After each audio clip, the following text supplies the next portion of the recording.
그래, 힘들었구나.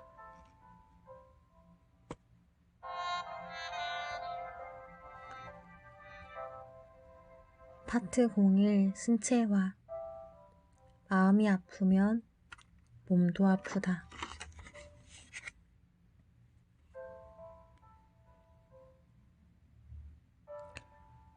사람은 불안을 안고 살아간다. 청소년들도 사람이다. 따라서 청소년들은 불안하다. 이렇게 3단 논법으로 글을 쓰고 나니 가슴이 먹먹해진다.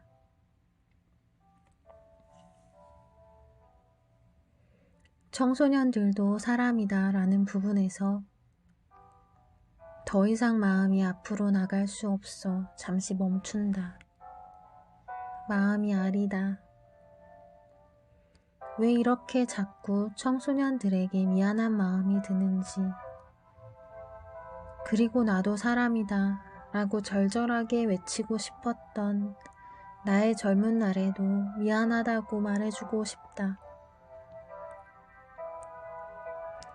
예측과 통제가 불가능할 때 사람은 불안을 느낀다.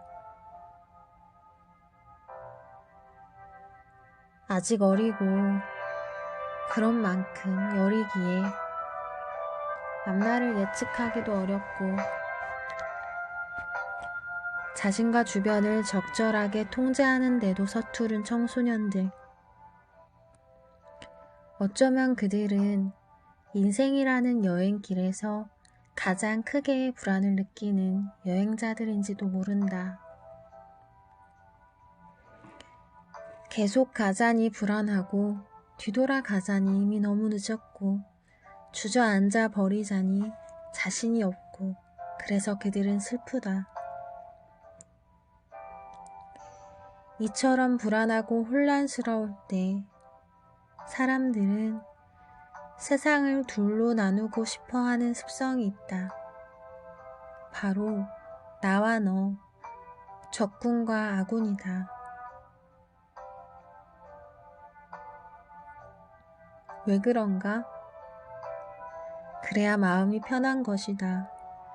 먼저 같은 편이 누구인지를 규정한 뒤에 거기서 가장 힘센 사람의 그늘 밑으로 숨어버리려 한다. 여기서부터 청소년들의 깊은 슬픔이 시작된다. 나와 같은 생각, 나와 같은 취미를 가진 또래들과 어울리며 서로를 흉내내기 시작한다.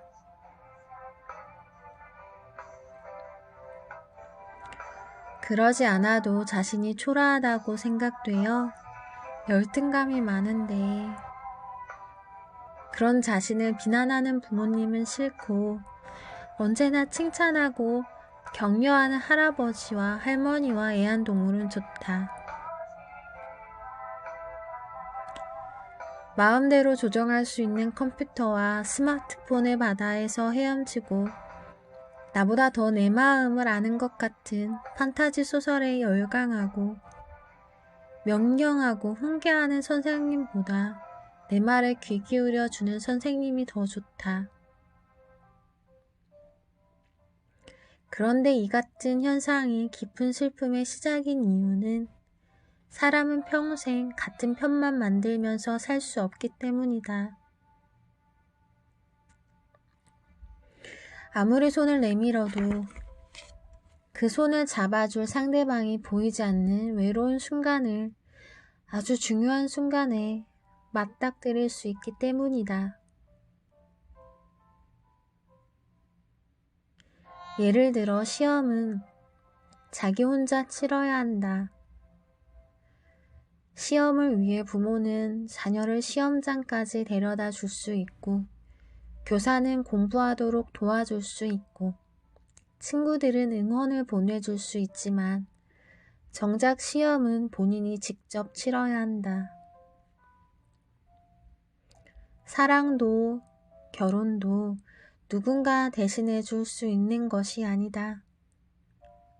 사랑하는 연인을 만나 알콩달콩 사랑을 만들어가는 것도, 연인과 이별에 상처를 이기는 것도 온전히 자신의 몫이다.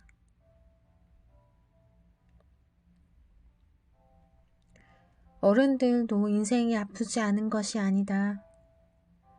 그러나 어른들은 그것을 인정하고 받아들일 힘이 있다. 그러나 아직 미성숙한 청소년들은 이 사실을 편안하게 받아들이기가 어렵다. 아직 실패의 경험이 많지 않은 청소년들은 실패도 인생이라는 것을 받아들이기가 어렵다. 그래서 그들은 세상과 혼자 맞닥뜨려서 느끼는 아픔을 삭히지 못한다. 그래서 본능이 시키는 대로 세상을 향해 거친 몸짓과 언사를 드러내거나 세상과 멀찍이 떨어져서 숨거나 자기를 향해 분노의 불길을 쏘아보내기도 한다.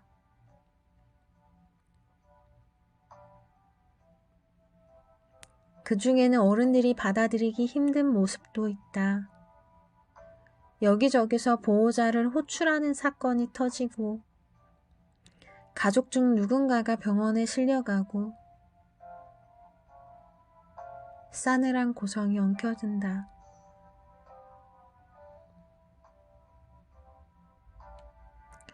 어처구니 없게도 어느 한 사람 이익 보는 사람 없이 모두가 손해를 보고 모두가 아픈 싸움의 시간, 끝이 보이지 않는 그 시간 속에 청소년들과 가족들은 서 있게 된다. 그러나 오해하지 않았으면 좋겠다. 나는 가족들 간의 아픔을 제거하기 위해서 이 글을 쓰지 않았다.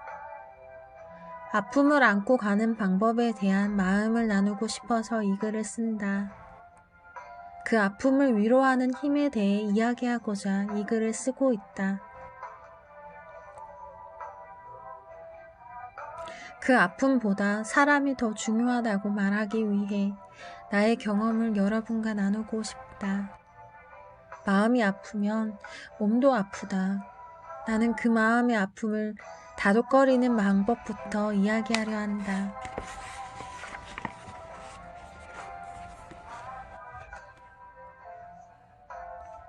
신체와 제목, 다리가 움직이지 않아요.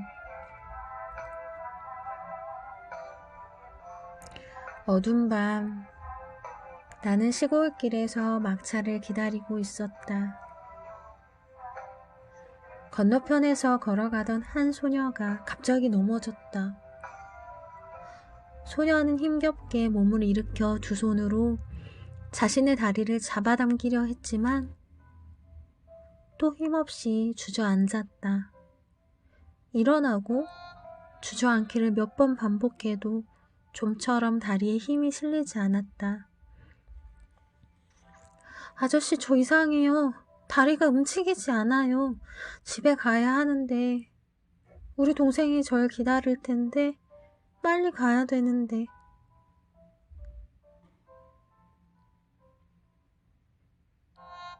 나는 소녀를 근방에 있는 작은 병원으로 급히 옮겼다.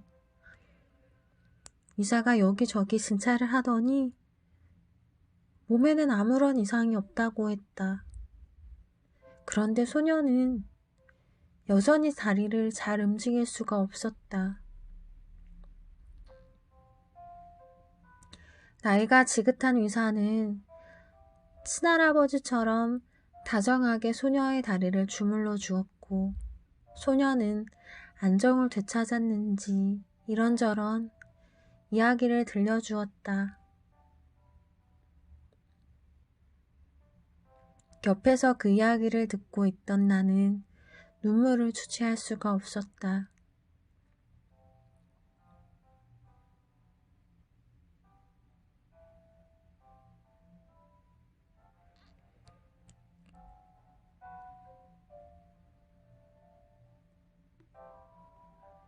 저는 초등학교 5학년이에요. 동생은 초등학교 2학년이고요. 우리 아빠는 다리가 불편한데 술을 너무 많이 마셔서 엄마랑 이혼했어요.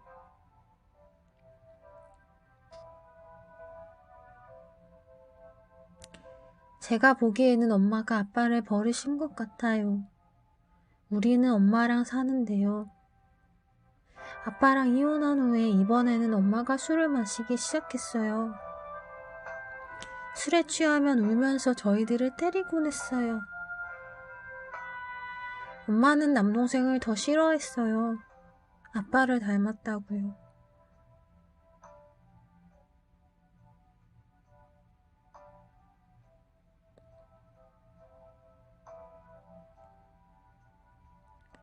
그래서 동생은 제가 돌봐요. 어제는 엄마가 이대로 있다가는 죽을 것 같다면서 일주일만 여행을 다녀오겠다고 집을 나가셨어요.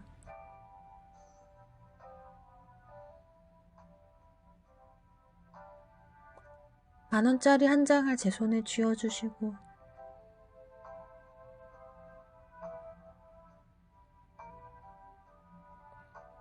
나는 소녀의 이야기를 듣고 그제야 왜 소녀의 다리가 움직이지 않았는지를 알 수 있었다. 소녀는 무의식 중에 아빠가 엄마에게 버림받은 것처럼 자신도 버림받았다고 생각한 것이다.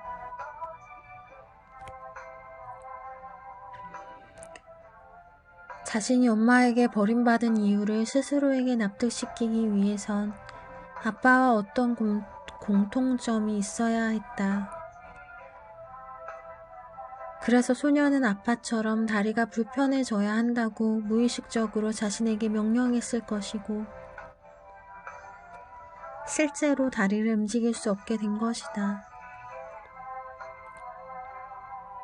혼자 남겨졌다는 두려움과 아픔이 소녀의 다리를 움직일 수 없게 만든 것이다.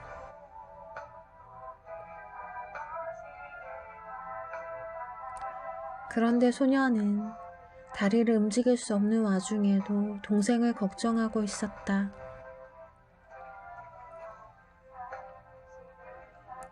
엄마에게 버림받지 않기 위해선 자신이 엄마에게 도움이 되어야 한다고 생각했기에 어린 몸으로 동생을 돌봐왔을 것이다.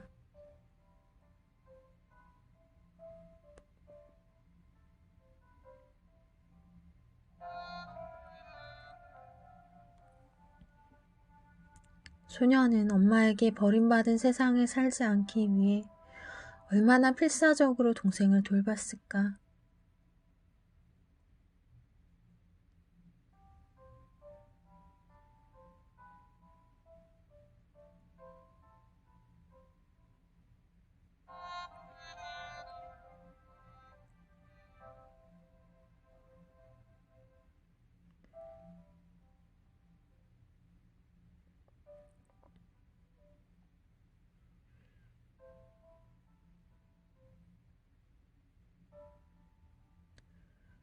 다리에 힘이 풀려 길바닥에 주저앉아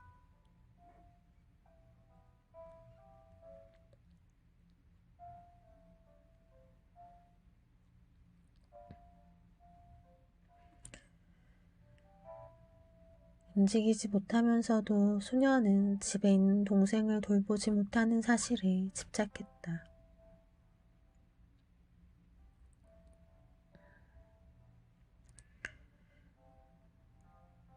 동생을 잘 돌보는 것만이 엄마에게 버림받지 않는 길이라고 굳게 믿었기 때문이다. 소녀는 몸이 아픈 게 아니라 마음이 아픈 것이다.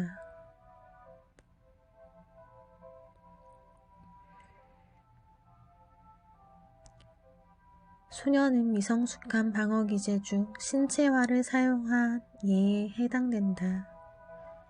건강염려증이라고 불리는 신체화는 외로움이나 분노 등의 심리적인 갈등을 신체적인 증상으로 호소하는 것을 말한다. 신체화를 사용하는 사람들은 소녀의 경우처럼 실제로 검진을 하면 몸에 큰 이상이 없다.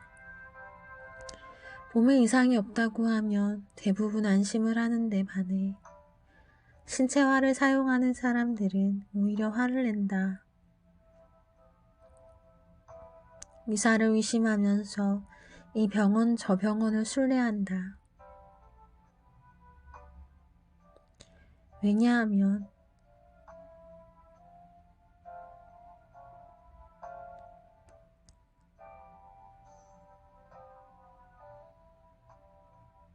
그들은 실제로 몸이 아프기 때문이다.